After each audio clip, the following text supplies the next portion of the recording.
There it is. It's a little low though. Hey Ryan. Oh yeah. Hey! The music is there. Hello. Okay, good. It is there. All right. Sweet. Got the music going. Sorry everyone, we're like a couple minutes late for anyone watching right now. I apologize for being a little bit late. We had a couple technical difficulties, but we got them squared away. So we're golden. Mm-hmm. And I just realized that I left on 2 different color lights in my background. I'm actually kind of digging it. I've never done that before. Totally by accident.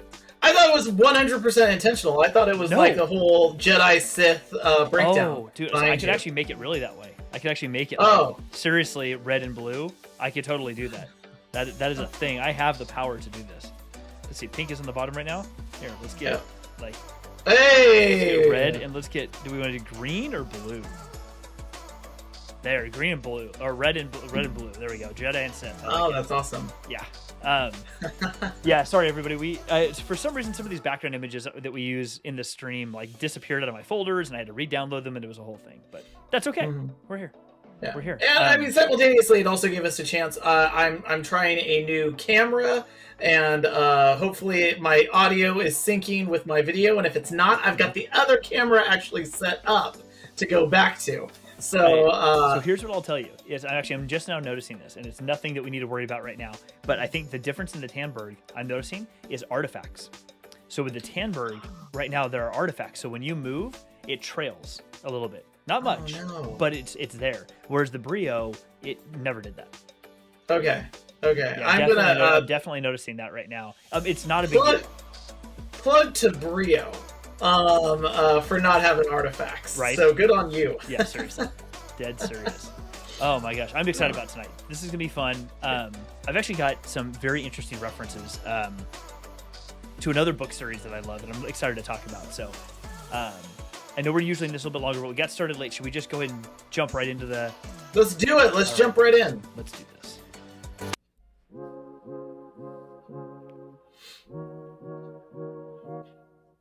Hey everybody, how's it going? Ryan, hello everyone. It's been a week, and was it? I can't remember. Was it actually this week, Tuesday? Yes, it was this week, Tuesday, that we actually got to hang out in person again. Yes. I have to say that out loud because I'm like, it's so wild when it happens because time is sort of like doesn't make sense these days. That when we're like, wait, was that actually this last Tuesday? Because I don't know. This week has felt like it's been like. I think I said to my wife on yesterday. I'm like. Was it yesterday or Tuesday evening? I think it was yesterday evening. I'm like, wow, it was a long week today. And she's like, wait, what? I'm like, it's felt like it. Like, it nothing bad, but it just, like, so many things happened in, like, a couple of days. And I'm like, wait, was that actually yesterday? Because I swear to God, it feels like it was last week.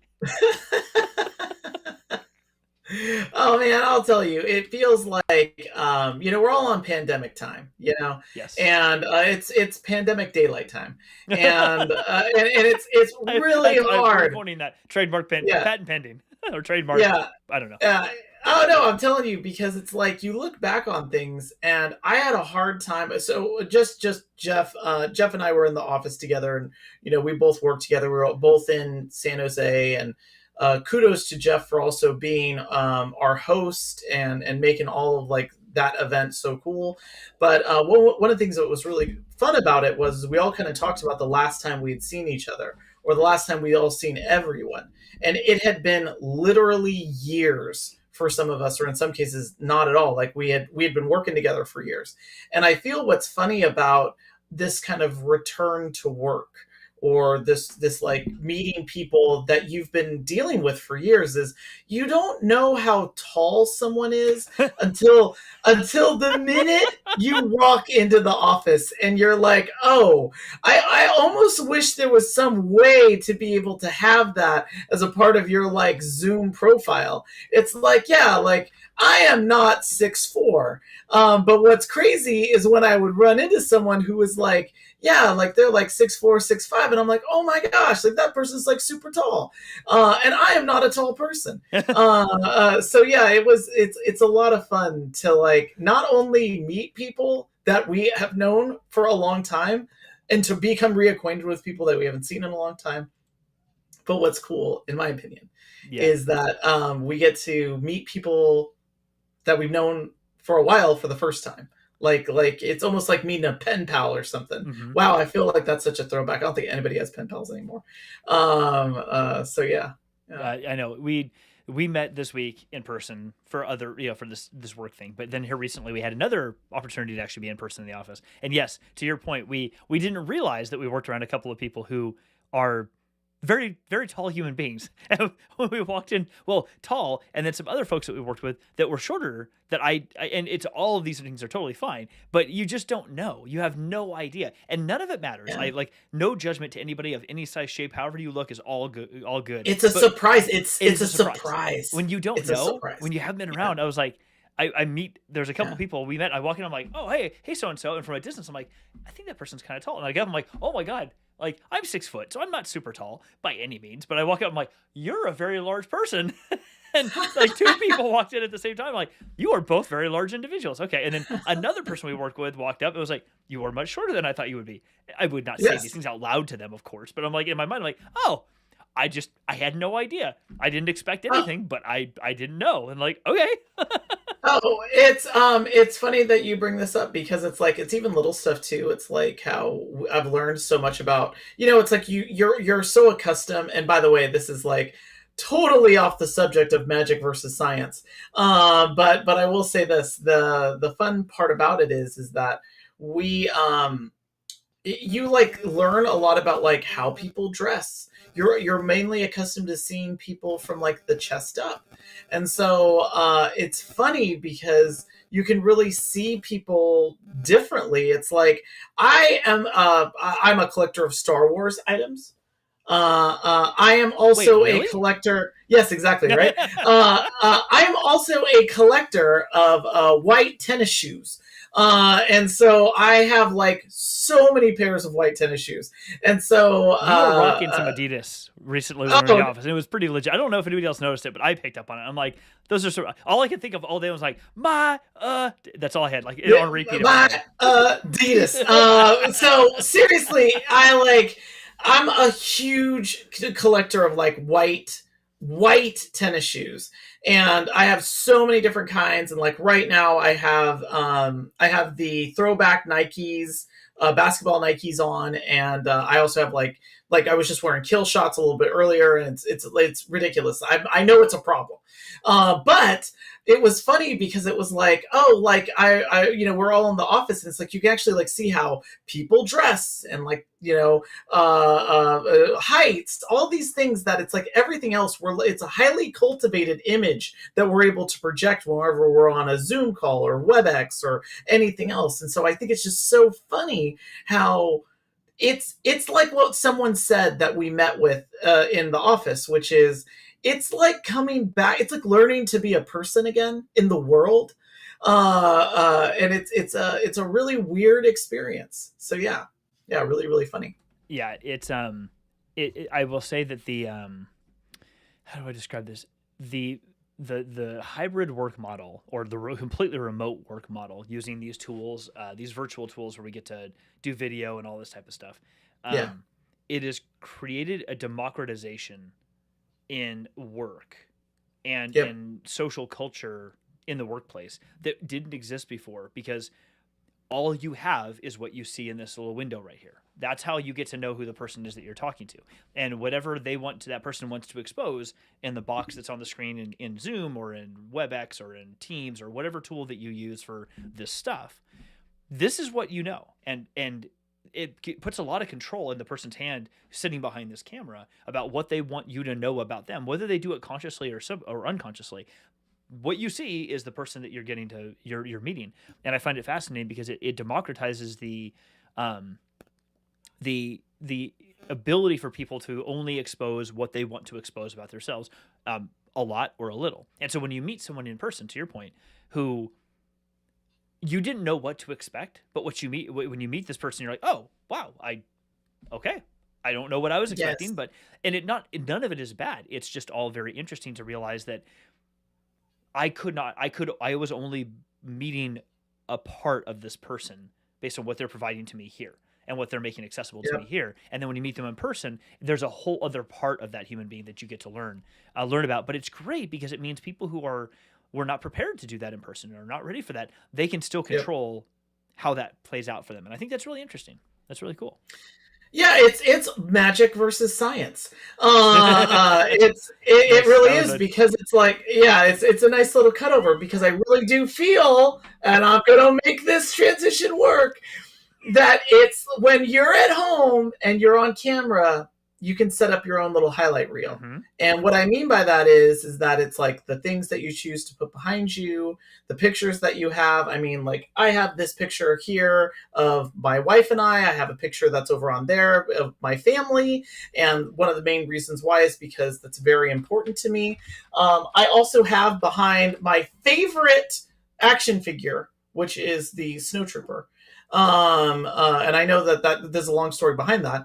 I have my Lord of the Rings books, which you can see in Mm-hmm. literally every meeting that I'm in, because it's like a valued part of my collection is that set. And yeah, like that's like your highlight reel. But then when you come into the office, it's science. It's not magic. It's not movie or production. It's all about, like, you just see the person for who they are, and it's like, um, uh, you know, it's a totally different experience. And I just loved how a friend of ours who we were working with came out and said it's like learning to be a human again in the world, even like small talk, learning how to just talk to people in a crowd, in a group. It was funny how someone talked about, we were all sitting apart from each other because obviously, pandemic and everything, like, trying to give everyone their distance. But yeah, so I'm going to say that it is very much aligned with the theme that we have today. And I think I made that transition work. I think you did. You Um, nailed it. Hold on, wait for it. oh Wait. no! Hey! Good Two job. of them for you. Yeah, I got two of them for you. A big cheer. Big cheer. Nicely done. And I guess I asked for it when I said that. I think I asked for it when I said I think I made it work, and that's when that picture And fell. that picture was just like, Um, I'm out of here. I've had it. yeah. I can't do this By the anymore. way, I have a new thing behind me here, and it's like one of my favorite things. It's Star Wars as written by William Shakespeare, and so it's Nice. oh, it's great. You know what? It is Actually, really thinking really about that, good. you made me. There's a series of books. I forget the author's name who wrote them, and I've only read one of the books, but I need to read the others. He wrote these series that are like either monster spin-offs, kind of spin-offs of Hmm. classic novels. So he did one which is Abraham Lincoln Vampire Slayer or Vampire Oh Hunter. yeah, I forget the yeah. author's name, but he also did Pride and Prejudice and Zombies. Yes, Um, yes. he I have did. Pride and Prejudice and Zombies. Yes. I've never read it, and I really want to. But if anyone's ever read, first off, if anyone's, you just made me think about this with that book, the Shakespeare book. Um, if anyone's ever seen the movie Abraham Lincoln Vampire Slayer or Hunter, whatever the term is for the call the movie, it's horrible. Just forget about that movie. It is not the book. It's a joke. I mean, literally, if you read the book, when you watch the movie, it's like if you've ever read the book World War Z by um, Max Brooks, Mel Brooks' son, and then you watch the movie that's kind of quote unquote loosely based on it, they are not the same thing. Like, other than the fact that they involve the idea of zombies, there is nothing else that is the same about those two things. Nothing at all. Not even remotely close. They're just it's terrible. And so the movie version of that book was just like I walked out of the theater. I'm like, I don't know what this is, but this is a joke, and I didn't finish it. I'm sorry, anybody who might like it. It's a joke, but I remember it because the book is written so seriously that when you finish reading the book, you're like, I guess Abraham Lincoln was an actual vampire slayer. Okay, because you read this book and the way that he stitches in um, the story of vampire things into Abraham Lincoln's life, you read Yeah. it and you're like, holy crap! Like, I am totally believing this. Like, everything about this feels completely plausible to me, and I think it's actually in line with with our topic tonight because when stories are told well, Yes. good stories don't lie to you. No story is lying to you. And I think this is the idea about this is actually for me this is an interesting premise to start the show off with, that stories don't lie to you. They tell you either a version of the truth or they tell you a version of a story that is designed to connect with you as a particular audience member. And this is important because stories are the fundamental basis of how we learn as human beings. As kids, we tell kids stories for the purpose of teaching them. that it's, yes, they're fun and they're interesting and kids like it, but the reason those stories exist, and I apologize to any parents who might be watching, or hopefully no kids are watching, but the story of like Santa Claus, like Santa Claus, for anybody out there who's ever Santa Claus is 100% real, kids, and you can totally, if yes, you're on the podcast totally. right Now, why now, don't you go get your you parents a can, cup of you can, water real quick? yeah, Just step out of the room and get some water for them you real should quick. step Just away that for just way. a little while. Exit stage Exactly. left. Yep. No, but like the idea of Santa Claus, you know, it's a lot easier to teach a kid about kind of a magical, you know, fae type creature once a year who delivers gifts and all of that as a synonym or an allegory for midwinter harvest and delivering like fruits and things like that during the midwinter harvest as in the form of gift giving and all that. Like that's where the story comes from. Like Santa Claus as an idea was born out of, I don't want to call, I don't want to use the word pagan comes to mind, but I don't mean that, because many cultures over many thousands of years, midwinter harvest and all that was a thing that was celebrated for a very obvious reason. It's a harvest. Like it's the last harvest you're getting before the deep of winter. And so celebrations occurred. The idea of Christmas or the Christmas as like, at least in Americanized culture, as we know it with Santa Claus, is was born originally out of that. And it's a lot easier to tell a kid about this thing than to try to teach them about the benefits of midwinter harvest in a non-agrarian society. Like that doesn't, no kid's going to understand that. But that's not the point. The point is you're teaching them enough to understand the basics so that as they grow up, they have these fundamentals already buried in their unconscious. So as they grow up, Yes. they help inform later things that they will learn over time so that they will inherently just understand this stuff as they get older, and it doesn't have to be explicitly stated. So the Yes. idea of storytelling, like those stories I was just mentioning, they're extreme examples of this. But when done well, you walk away going, wow, I'm kind of questioning all the things I thought I knew about said subject because this story was told so well that I just believe the thing that happened, and it makes you think again. It makes you, if you're paying attention, it makes you rethink a little bit the thing that you thought you knew. You don't have to change your opinion or your mind about anything. That's not the point. But good stories can help you rethink something that you already thought you really understood and make you kind of go back and go, huh, interesting. And so I really like this particular topic. And you're the one who actually inspired this topic, by the way. I don't know if you remember it, but we had a conversation. You inspired this, and I put it onto a list that we had because it came up one of our shows, and I made sure to write it down. And I've spent a lot of time thinking about it, and I've got more to say, but I'm going to stop because we got plenty of time. So I'm going to turn it over to you because I'd really love to hear from your perspective. As anyone who's watching the show knows, we're not doing these episodes in our series called Road to Kenobi. We loosely refer to this like Road to Kenobi. Getting to Kenobi.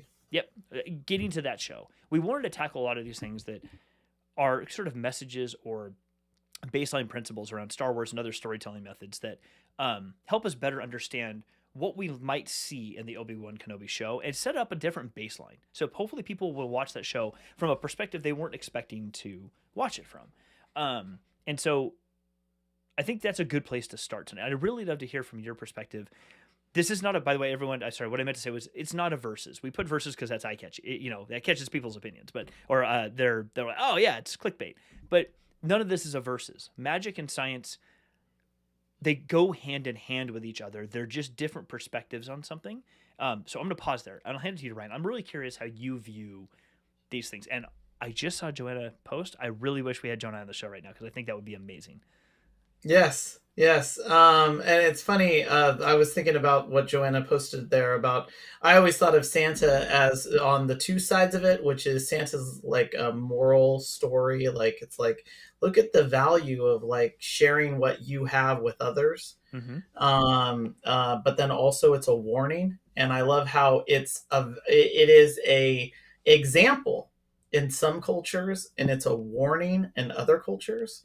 Because in other cultures, Santa comes to your house if you've been naughty, and he puts you in a sack and he takes you away. Oh, you mean you're talking about Krampus, right? No! Krampus is another part Germanic, of the legend. Right? Sorry, yeah, Krampus is Joanna, is Krampus Germanic or is that a different base? I don't remember. So yeah, like Krampus is like another part of the legendarium of all of this, because when you start to like get into Spain or anywhere else in like the Mediterranean, like southern Mediterranean, the Christmas story gets a lot different. And so like if I'm right, the Santa is very different in like, southern parts of Spain and in Portugal, where it's like, oh no, Santa, it's like even the reindeer story is different. It's like, oh no, it's not reindeers, it's a Christmas bell that shows up. And so there's all of this like really interesting parts of that story. So I really like that Joanna's bringing this up. I also noticed that Joanna's Googling this. So she's going to be keeping me honest here in just a moment. Yeah. But I'm also Joanna, you also kind of ruined the magic a little bit because you're saying Googling. I'm like, I just thought you knew these things. I thought your brain was a like an encyclopedia version of a legendarium that you were going to pull out this thing. It is magic versus science. It is fitting with the theme. Turn my mic off. Yes. I love that. Looks like Krampus is pre-Christian Alpine. Oh wow, that's really interesting. And by the way, I see Rich. So I'm going to take I can't wait to bring something up because I'm gonna especially as I see Rich is on. So magic versus science, I'd actually take a different approach to it. One, I think magic is a lot of fun because it's what makes big fish stories big fish. Like my Uncle Sonny, who is our family's greatest storyteller, one time was accused of inflating the nature of a story, and he yelled out, and I'll never forget this because I was a small child when it happened. He yelled out, "I have to tell the story this way to keep people interested." And I thought, oh, I love that. I remember as a kid thinking like, oh, he gets it. He understands storytelling. And so he was able to make these really great stories. But I'm going to take magic and science actually very differently. I'm going to bring up Star Wars and Star Trek. And that's because Star Wars to me is a story about magic. It's a story about luck, coincidence. There's like really interesting to the equivalent of like meet cutes with your potential. Like characters you literally have characters running into each other, and it's like, wow, how is this possible? And you just write it off by saying it's the Force. The Force is making this possible. And so I love that because that's what makes Star Wars to me the magic of myth. Is that, and I think there's even like a series called The Magic of Myth, Star Wars, that in all of these things, there is a lot of things that happen that are never explained. You get in the Millennium Falcon, it takes off into hyperspace. You know that it's not like dust and crops. You just know that you got to be careful when you're going through it. Exactly. You know that you just got to be careful going through it. And then later, as Star Wars became more complex and there were more stories that people wanted to tell, you started to get some, what I would consider a desire to create formality. And so you get things like midi-chlorians to explain the Force, which to this day, I believe is actually just a little bit of lazy writing. You can actually just have Qui-Gon go, this kid's really super strong with the Force. And there he is. You don't need to have all of us would have believed that. And like, yes, thank you, Qui-Gon. You have things like Luke, I'm your father. And even though it's like, but how are you? No, we don't need to have like DNA tests or anything else like that. I can just buy some of the things that people say in these stories because it's fantasy and it's magical. Mm-hmm. Star Trek's very different.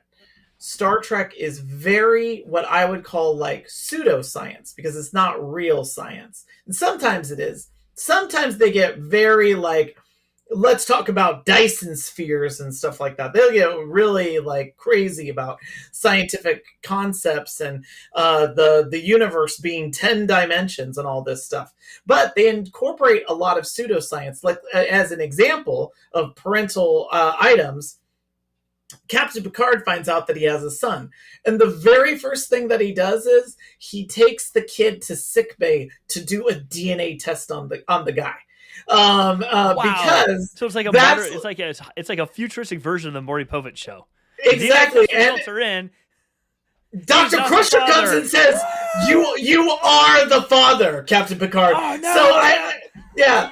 So 100% this happens. And so what I mean by that is that both of those series do their own thing actually rather well. And I like it when they stay in those separate areas the best. Like for example, the in Deep Space Nine, the wormhole aliens are fourth dimensional creatures. They're not magical, even though they seem magical. Because they seem to be able to talk to people through time and have messages through time, and all of these things happen. And it seems like magic, but over the course of the series in Deep Space Nine, you realize, oh no, the wormhole aliens, they're religious figures to the Bajorans, but the wormhole aliens are really just fourth dimensional creatures, and they don't even understand linear time, and that actually causes all these problems for them to understand things like loss. Like when Cisco's wife passes away, and he has to explain that to the wormhole aliens who don't understand the concept of losing something forever. It's a really interesting science, like science dispels magic.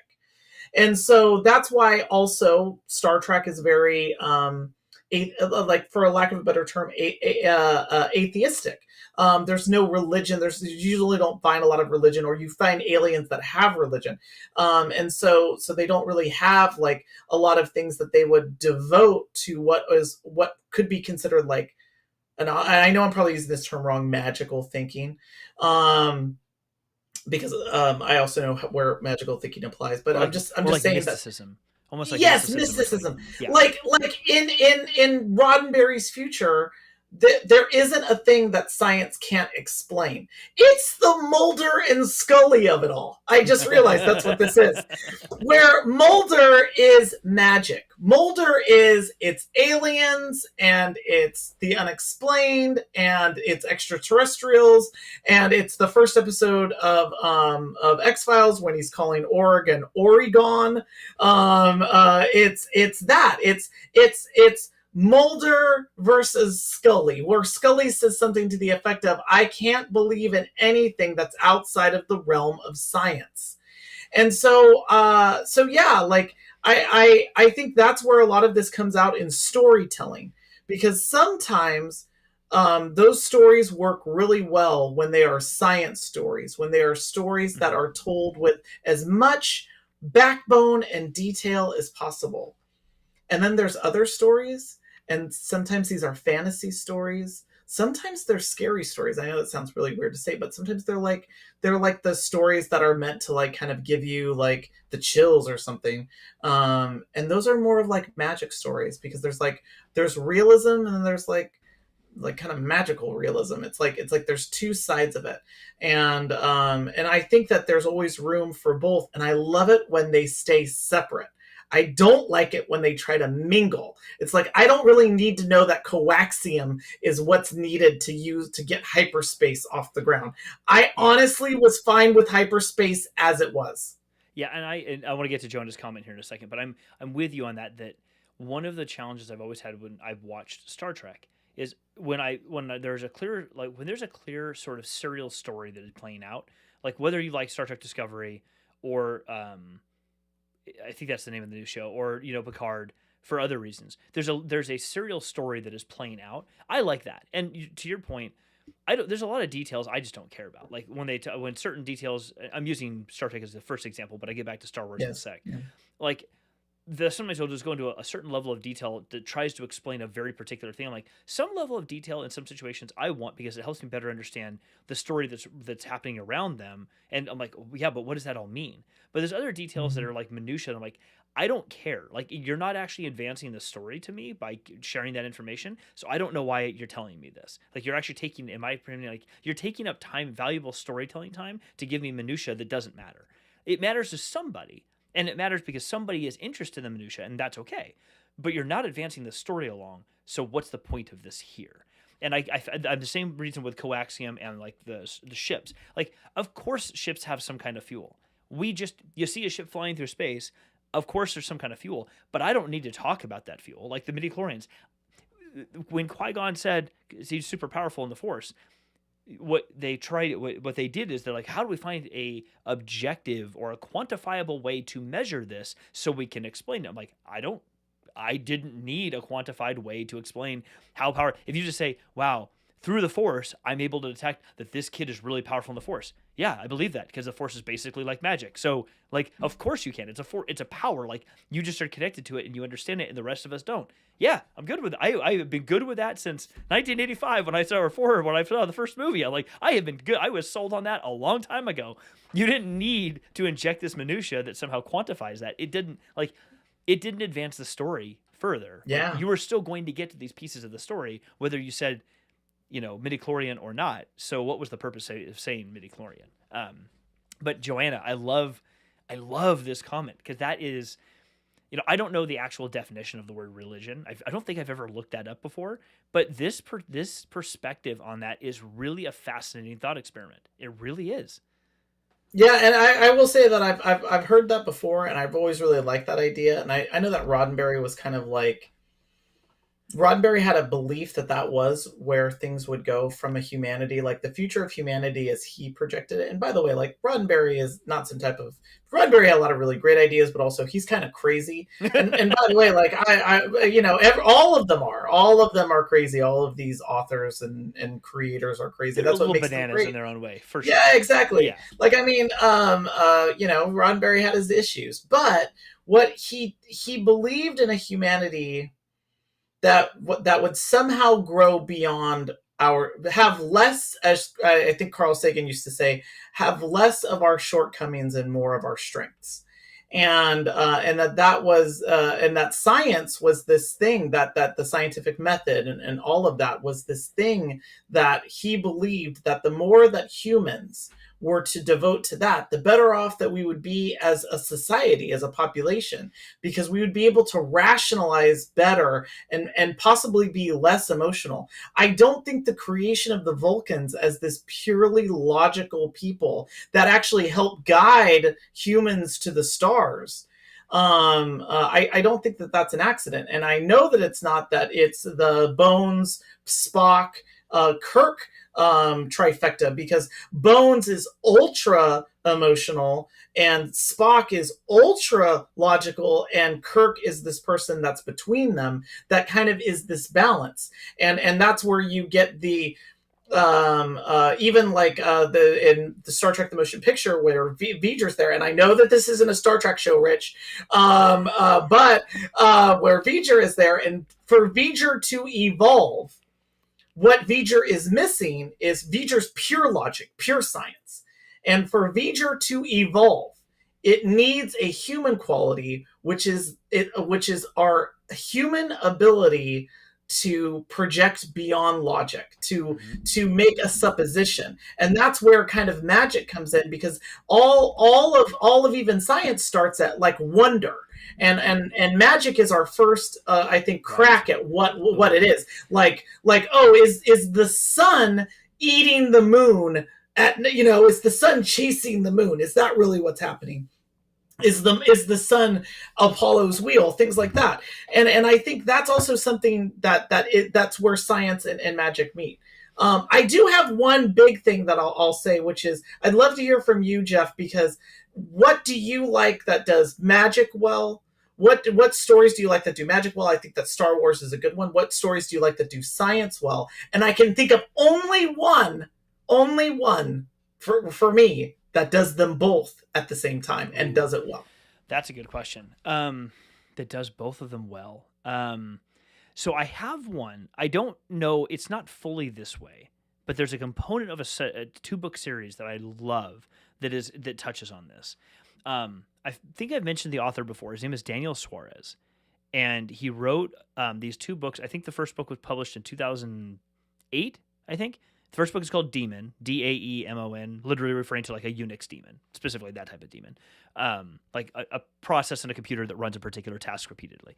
And then the second book is called Freedom, trademark, and it's done that way for a particular reason. But in this story, this basically, there's a game that is created and a dark net that is created, and in order to interface with this dark net, you wear these glasses that are HUD glasses, like heads-up display. So when you put them on, it logs you onto the environment, and you're seeing basically an augmented reality. So you're seeing like a game type thing set up, not quite game-ish, but like something like that, augmented on top of the GPS grid. So real things in the objects there are overlaid to real objects on GPS. And the interface that you're looking at when you're going through it, they refer to as the shamanic interface.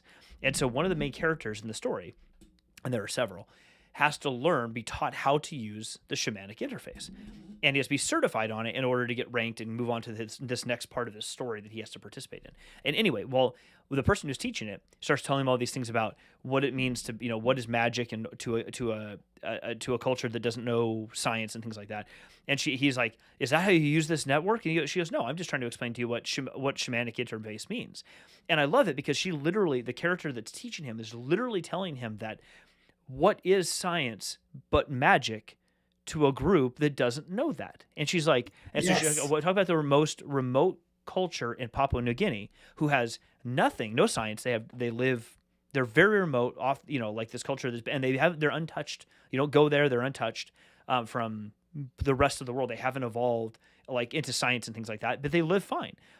Everything to them is magic. But does that actually matter, is what she said. And she's like, the shamanic interface in this book series was designed to resonate with any particular person, because you can view these things as essentially magic. And at the most fundamental level for every human being, those things make sense. Because even if you don't understand science, the term that we would use would be magic. Everyone can understand those sorts of constructs at a core human level.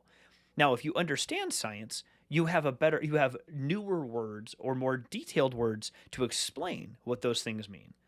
But the magic, it doesn't matter. And she basically says, magic science doesn't really make any difference. We can get all peoples to connect with each other in the same way through a single interface, because we've basically merged the two concepts together. And I'm paraphrasing everything she says, but I absolutely love that, because it's an example in one book series where the two things are combined so well to accomplish anybody of any skill level with technology or not can join this network and interface visually through this shamanic interface, and understand exactly what it's trying to convey to them. No matter what your technological skill level is, how much you still understand magic or science, it doesn't matter. You can all interface the same way. And I've always loved that. Like, I've listened to that part of these books. I have them in audiobook, and I've listened to that part of the books repeatedly, because the way that the way he wrote this character to explain to the other character how this works and why it's so important to understand why it was built that way is fascinating to listen to. It's absolutely fascinating to listen to, because she really does call out that one is not better than the other, that it literally is not a versus. Science is just, you now have new words that are more clear-cut and definitive to explain a thing that you're seeing in front of you. So it's not the moon chasing the sun and then the sun chasing the moon. It's, now we understand exactly what's happening, but it doesn't change what we actually see. Like, what we saw is still what we see. Like, that doesn't go away. We just have a better understanding of how to explain what's actually happening there.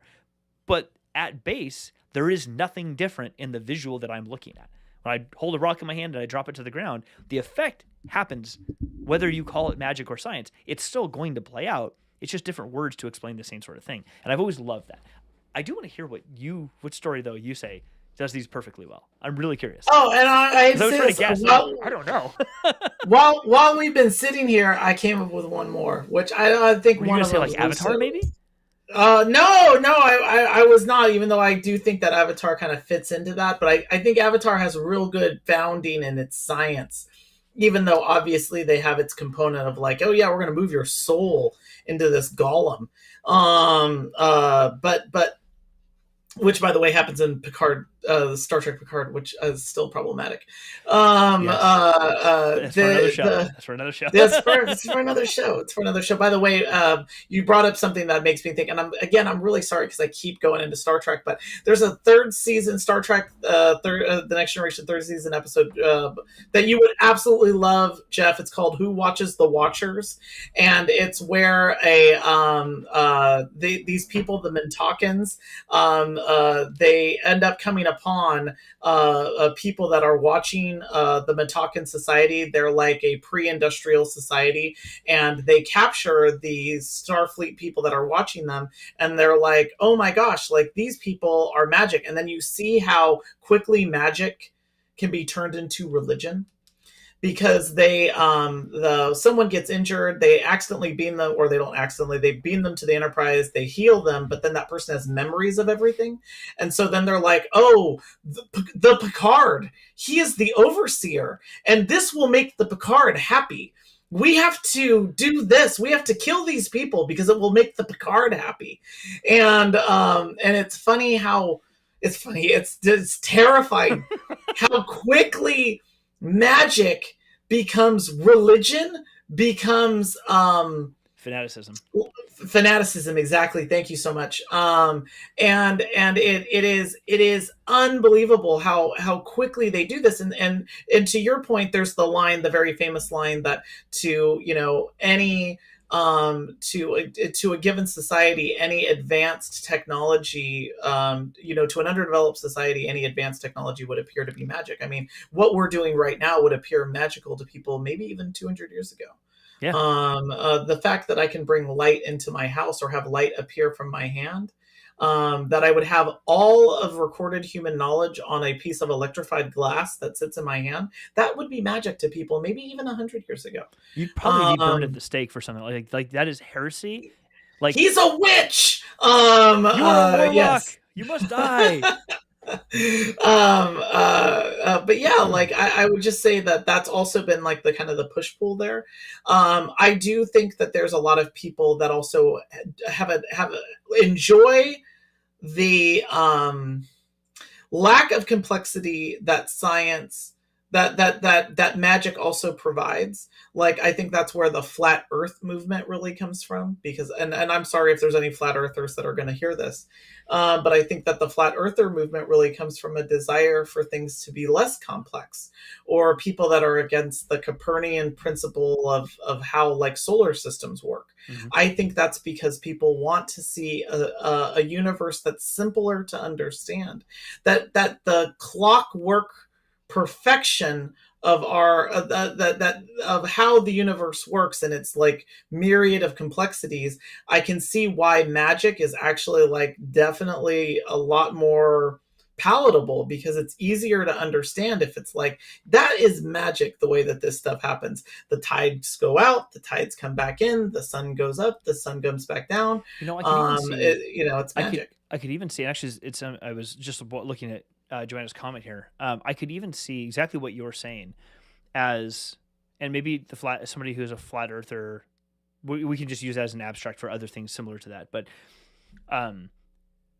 maybe what it could also be is that they, to your point, it seems too complex, and they're like, I don't need to know every inner working of everything. I don't need to understand that, like, here's all the science behind it. Knowing that a thing just happened and that it's beautiful for in its own right, I don't need to understand more than that, because it doesn't matter. It's still beautiful, and I can just let this be. And to many of us, you hear that, and you're like, why wouldn't you want to understand?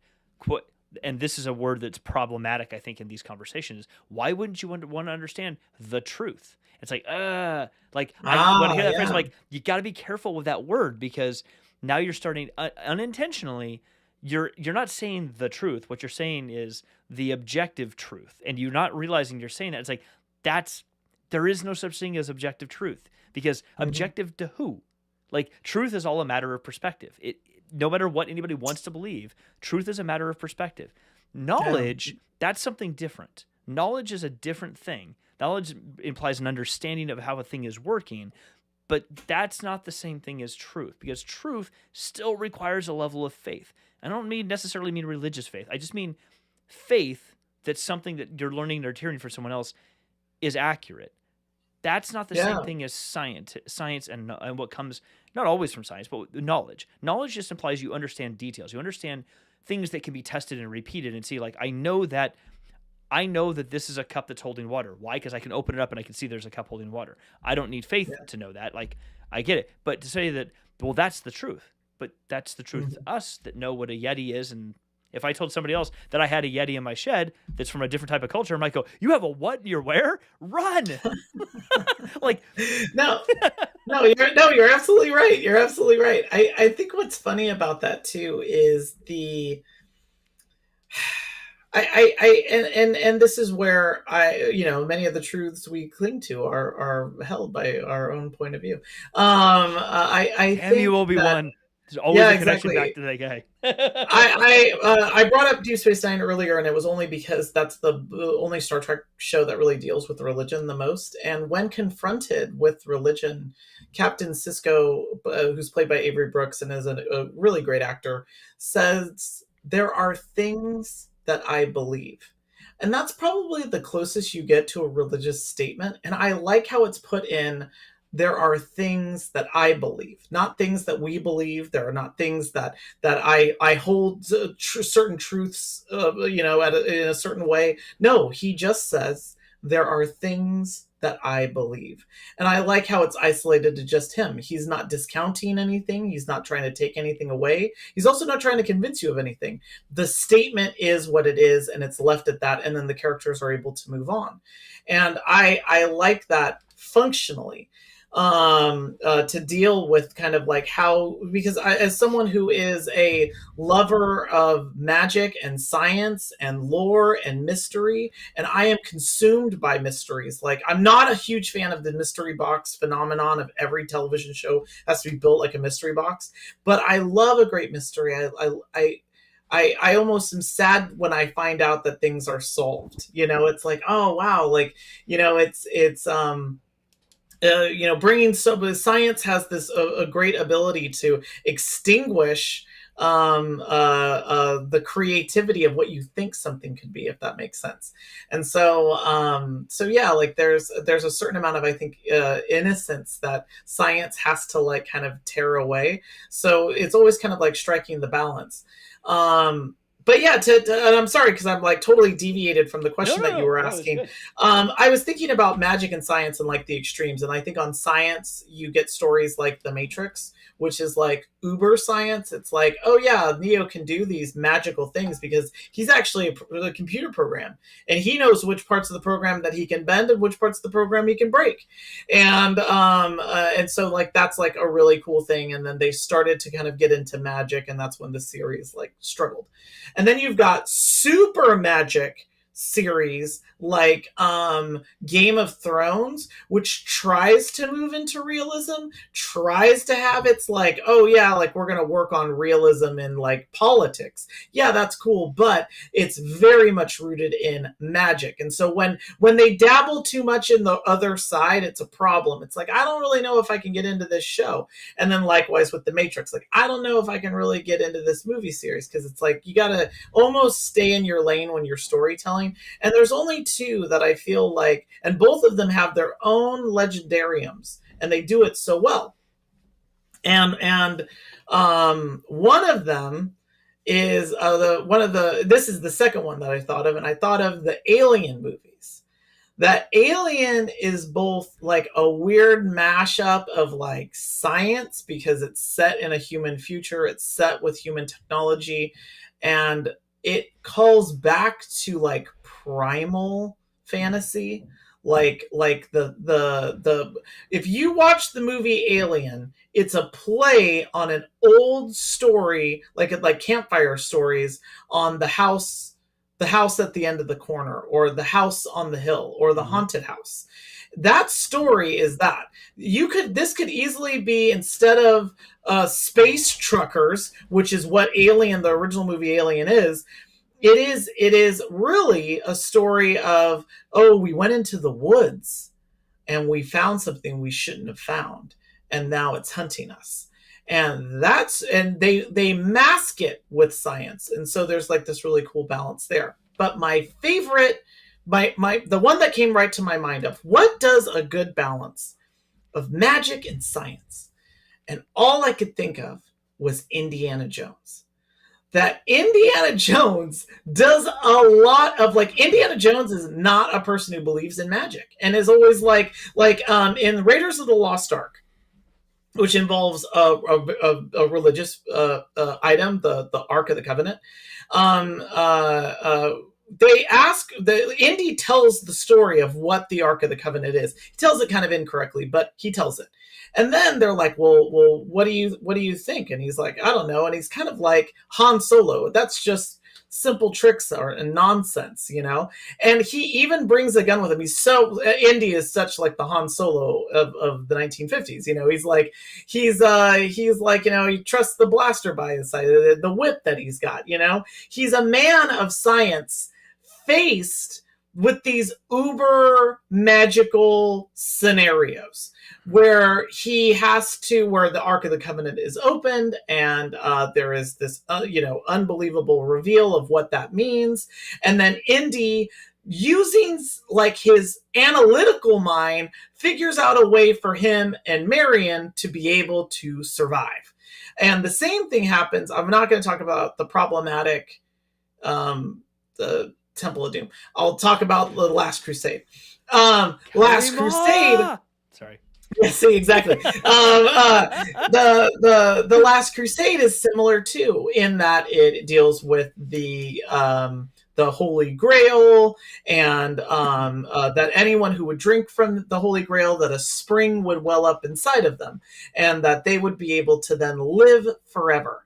And again, it's bookended with an actual Professor Indy, who's talking about how X never marks the spot, and these are relics of a certain, and these are tales, and these are legends, right? And so you have that over here, and Indy like lives in the real world, like he's fighting Nazis. I mean, he's like living in the real world, and then he's constantly faced with a magical item that he has to reckon with. And then he almost always has to abandon it. It's a really, that's the only movie series and only storytelling that I can think of that has such a solid balance between how it handles magic and how it handles science. And I think that's because the main character doesn't, it's like a combination of like Mulder and Scully. It's like Scully seeing aliens and being like, okay, I can buy you, alien, but I'm going to need more proof. I'm going to deal with this situation at hand, but I'm going to need more proof later. Indiana Jones is a really good balance between that magic and science. I agree. You know, I just thought of another one. You reminded me of another one that I love. It's a single book. I absolutely love it. I think that it actually does a fantastic job of balancing them. I don't know if you've ever read it, but it's called Neverwhere by Neil Gaiman. Oh, I haven't. I know of it, but I've never read it. I've never read it. Fantastic. I don't want to spoil it for anybody, so I apologize. I'm going to spoil it probably, but I will. I just caveat this: if you haven't read it, plug your ears for a minute. The story is essentially, and if you've read Neil Gaiman's work, you will get that, like, yeah, this is totally a Neil Gaiman story. It starts with a guy who's just kind of going through life. He's living, and he's just everyone sees him, but nobody really sees him. Like he's that person that is kind of forgettable in general, and no one likes to remember his name because they just don't care about him. Whatever. He's got a girlfriend, but she just is kind of living the life, the relationship, and he's just kind of there with her. That's how he feels. That's what you're told. And then he's walking down the street. He goes to like get some money out of an ATM, and he bumps into somebody. And he's like, "Oh, I'm sorry. I apologize. I didn't mean to bump into you." And she's like, gives him this really strange look. And she's like, "What do you do? God, you can see me. You get away from me." And she's homeless. She looks homeless and disheveled. And she goes down an alleyway and runs away real fast. And he's like, "Are you okay?" And he follows her for a minute. Helps her out, whatever. And then then he goes back home, and the next morning he wakes up, and what starts happening the next day is literally no one even notices him. Like to the point of like shoulder checking him and then looking back and realizing, oh, there's nobody. What did I just bump into? And they keep walking as if he's not actually there. But when he forces somebody to talk to him, they react in a way that's like, okay, I'm being drawn into a conversation, but almost immediately like they feel the urge to like, I don't know, who would I be talking to right now? Almost as if he's not actually there, but he is. And so they're all reacting like, I can't see this person, but I can. I don't know why this is happening, and I don't want to talk to him anymore.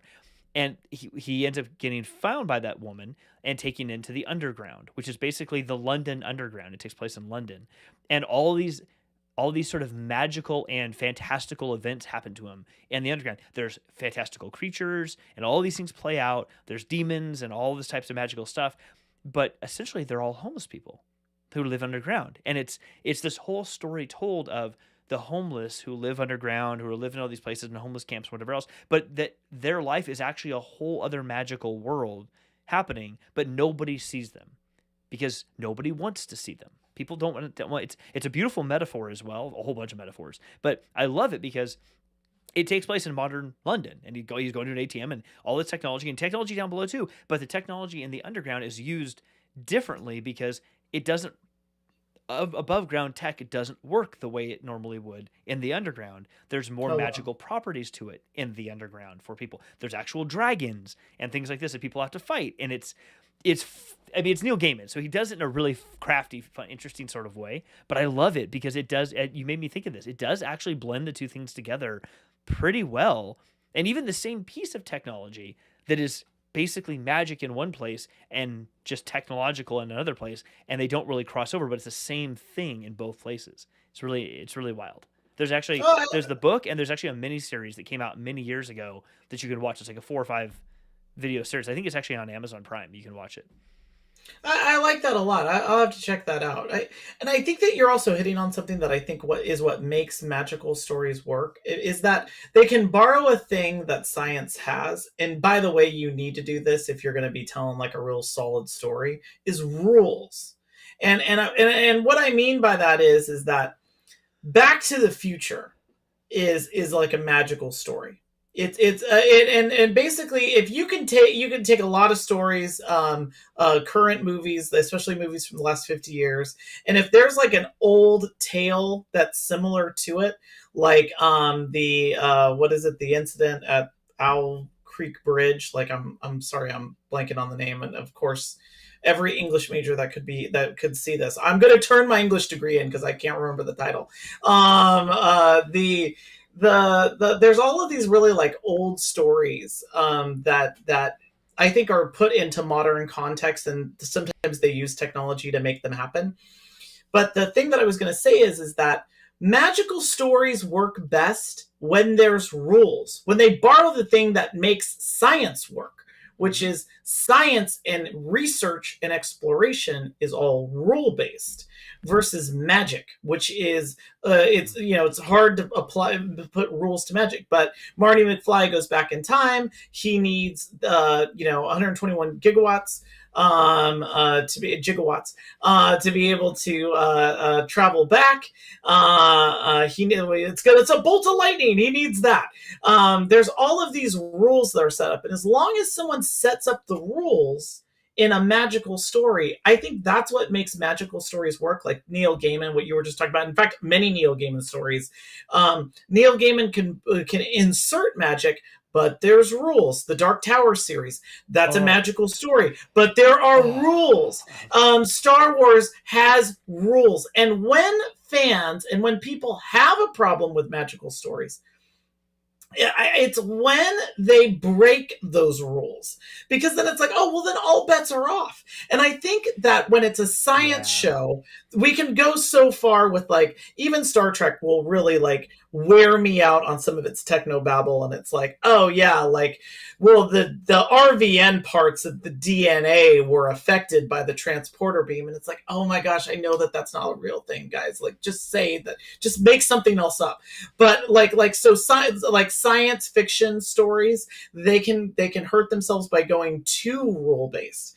Yes. But magic stories hurt themselves when they either can't set rules, or they set rules and then they break them, and then it's just like, oh no, I can't get behind you now. Like, all bets are off. You just made me oh yeah, it's such a good point too, because when you think about it, let's think of the magic based stuff. I think that's the more interesting, not the more interesting, but it's the more nebulous, because it's magic. With science, things are hard and fat. Like, they're supposed to be clear cut, and here science is all based off of rules. Like, that's what it is.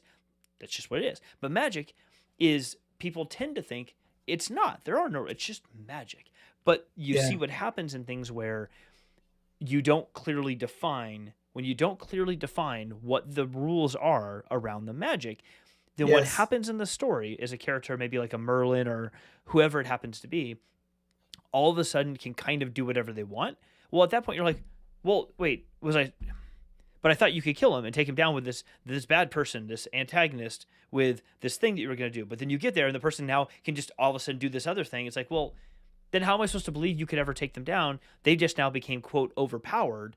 And they're not overpowered, but you just didn't put any boundaries on what could happen. And it makes the story Yes. all of a sudden go to like a point and then just kind of literally fizz apart. And you're like, well, now how do I believe anything about what you're saying? Because now anyone can kind of conceivably do almost anything. Well, but there was supposed to be a clear conclusion to this. And now you've trying to open it back up to like more stories to tell. You haven't done that. You've actually opened it up to too much questioning. And now it feels like I can't trust you anymore. I can't believe that you're going to get me to a story conclusion because you've made it so open. One Yes. I was going to Yes. say, one that actually does this really well, the Dark Tower series for sure. One that does it, I think it's another Neil Gaiman one that does it actually really well, is The Ocean at the End of the Lane. I don't know if you've ever read that Mm. one.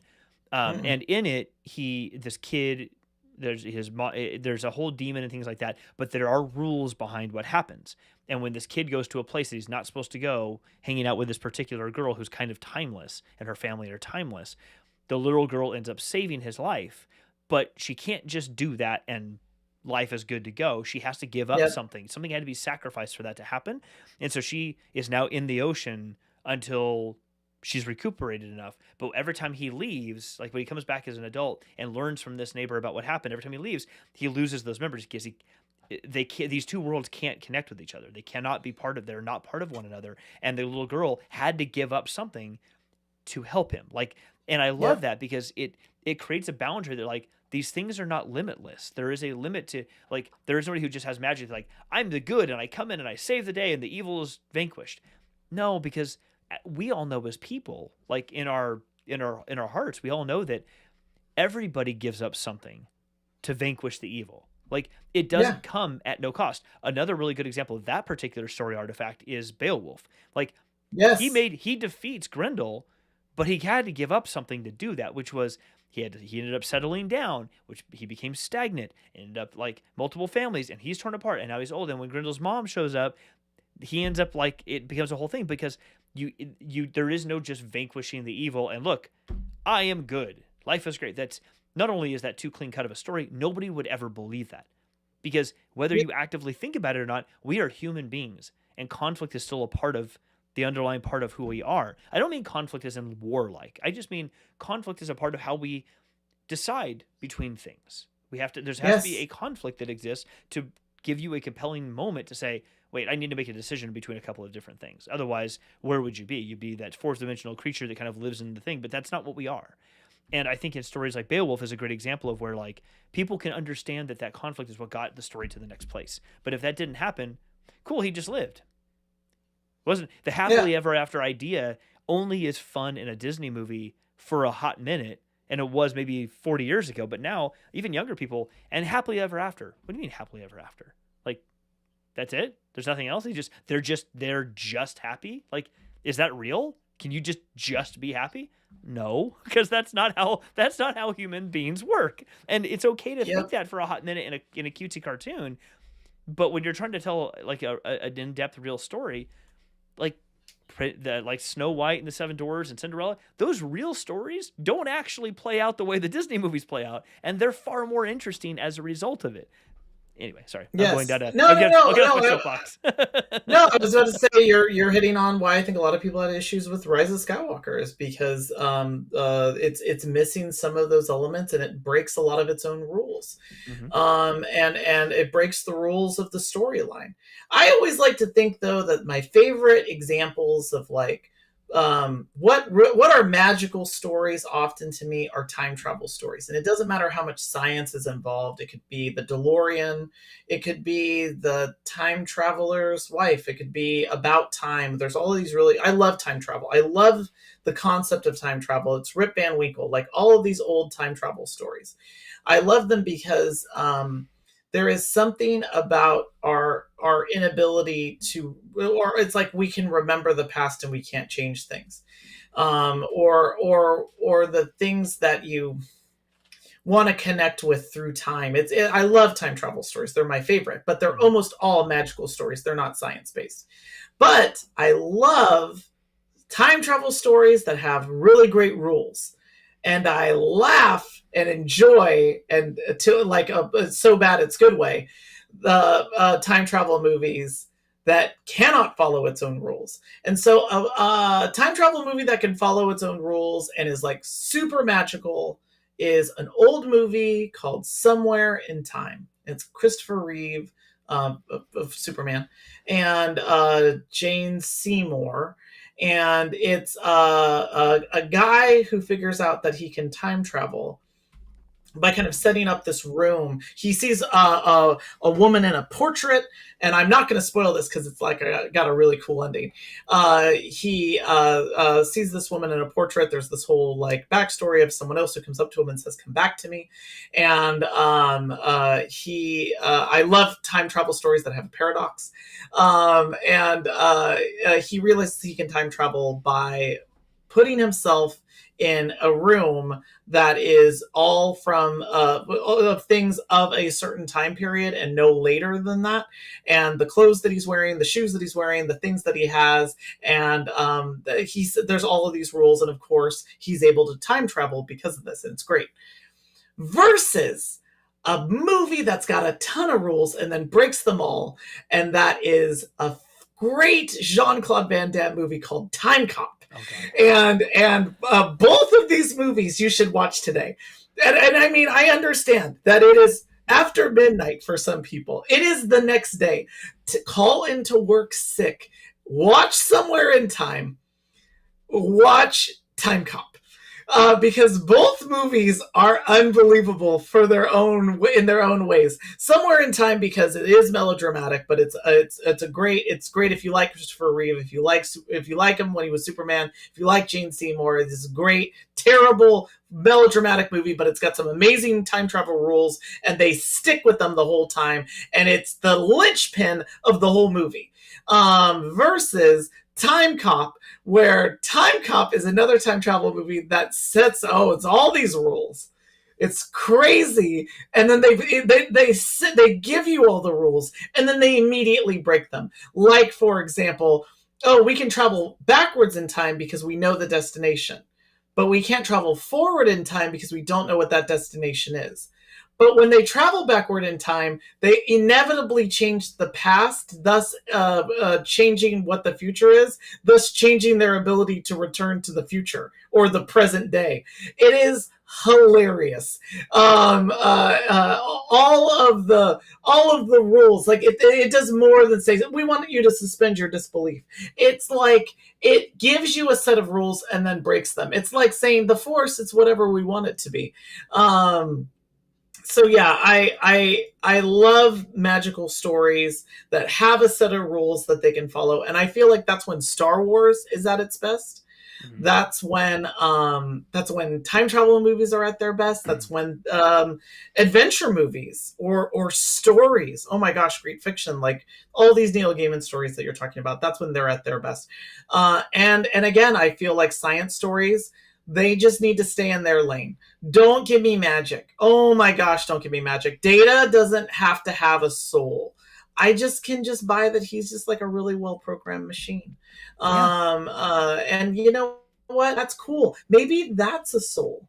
So yeah, like I really like when these two stay in their lanes. I need them both in my life. I need my science fiction and I need my fantasy magical stories. But I need them separate. Yeah, and I need them to set up rules and then follow them. Yeah. I will say that in Star Wars, bringing this all back around like you just did to Star Wars, before we wrap up, I love, if anybody, I know I've mentioned it 100 times, but if anyone out there has not started reading the High Republic books, go do that. Because one of the things I found in these books is that the blend of science and magic, the Force and the high technology in Star Wars, is so amazing for a number of reasons. One of the main ones is a technological group that has no Force capabilities whatsoever is the main antagonist in the series, called the Nihil, and they are more challenging to the Jedi at large, or by and large, than almost anything else we've seen from the Sith of the Old Republic ever. Like, the destructive capability, because they're so erratic and because of all of that, they're able to inflict the type of hurt and damage on the Jedi and as a result, the rest of the galaxy. But on the Jedi, because the Jedi simply can't understand how they would even go about the things that they're doing. Not because they can't physically understand how a bomb is put up in some place or gas is used to gas people, but because they can't understand how a sentient being could think the way that this group does to do the things that they do, and can't process that because the way they're so force connected and they're so in tune with their force abilities, which is awesome to see that in the Jedi. Like, oh wow, we're getting to see the Jedi at the height of their powers, but it also makes it kind of, bigger they are, harder their fall, sort of thing. Like it really showcases that, because you realize that their Jedi are not all powerful, but they have so many more capabilities because of the Force and their connection with it, that you would think that they can overcome almost anything they need to. But you realize very quickly in the High Republic that even with all of that, it almost makes the challenges even harder for them, because they're almost more distant from them inadvertently, making those challenges harder for them to process before they can then act upon them. And it's really fascinating to read, because what you see is this group, the Nihil, by the end of phase 1, which just ended in December, they've challenged the Jedi, like I said, more, in my opinion, more than we've seen any other group challenge the Jedi, period. Like, just hard period. Without, especially a group that has no force abilities in any way, shape, or form. They have challenged the Jedi, and they're harming the Jedi more mentally and physically than any other group ever has. And it's fascinating to read, because you're like, this is testing everything that I've known about Star Wars for so long. I love this. Like, because this is real conflict. Like, this is a real dichotomy. This isn't just a forced, there's somebody pulling all the strings. Not like that's a great story. We all love that story, the Palpatine story and all that. But this isn't that. This is something very different than that. And it's really amazing. That's cool. I really like that. I always, yeah, I think that Star Wars does its best, its level best, when it uses technology to its advantage, when it uses technology to tell really great stories. But again, I don't even need them to explain the technology. I think it's funny that George Lucas is writing Star Wars at a time when the New Age movement is huge. It's why crystals are in everything. It's like, oh, how do lightsabers work? Crystals. How do these blasters work? Crystals. How does the Death Star work? Crystals. Crystals power everything, and that's because it's all New Agey. It's all like this New Age stuff. Obi-Wan could easily have been at a Dead concert talking about, like, yeah, man, you just, like, Jerry will take you through all this, but really, like all of this music, it like penetrates us and is around us, and it binds the universe together. I'm telling you, like, there is very few Obi-Wan lines that would not fit at like a super like hippie commune. Yeah, man, like, we don't need possessions. I don't know where this voice is coming from. This is not a character that I have. I think you might just But be tired, buddy. what I mean is that I want Star Wars to live in that space, because I will buy all of its new agey logic, and I will just say, yeah, man, crystals like make lightsabers work. So yeah, like, I love when they use technology. I just never need them to explain it. Yeah. Pod racers, I don't care how the anti-grav thing works. When Rey pulls out that thing and she says, I bypassed the compressor, I don't need to know what exactly that bypass was. Or when Han is shouting about, did you bring me the hydro spanner. Like, I love that, because it's like, I don't need to know what any of those tools are. Yeah. Like Star Trek, that's different. Like, I need to understand how warp plasma is used to be able to bend space-time, so that way you can create a warp bubble so you can travel faster than the speed of light. That's different. With Star Wars, no, just keep going. Use it. That scene that you mentioned where she walks into, I bypassed the compressor, and Han just looks at her like, okay, and goes back to it. I'm like, that is it right there. Like, that showcases it. Yeah. Like, she says it, and she's excited. Awesome. Yeah. I don't know what you want me to do with that information now, because the story doesn't need that to be a thing, but it's great. Like, but good on you. Here's your gold star, and I'm happy that you're happy. Can we keep going? Exactly. Yes. I love that. Well, he just walks out. Yeah, we're a little over what we usually do tonight, but this has been fantastic. I'm so glad that we did this. And Rich and Joanna, thanks for being here. Yep, we'll be back next week. We've got all kinds of cool stuff coming. The Road to Kenobi is still happening. The date, if anyone missed it, March 25th moved to March 27th, because Star Wars Celebration is happening that week. And so when they release the first episode, they release the first couple episodes together on the 27th. Yeah. So just know that if you haven't watched it, there's a trailer out there for it. And there's actually a lot of good, if you're not watching also the Star Wars The High Republic show on YouTube or the Star Wars Yes. show on YouTube, watch both of those because so much great stuff has been talked about recently about Star Wars broadly, as well as the High Republic in specific. Their hosts of those two shows are amazing. Definitely go check them out. They're good things to keep an eye on. Yep. Totally agree. All right, everybody. Well, thanks for joining the show again. We will catch you all next time. Right on. Hey, thanks everybody. Have a good night.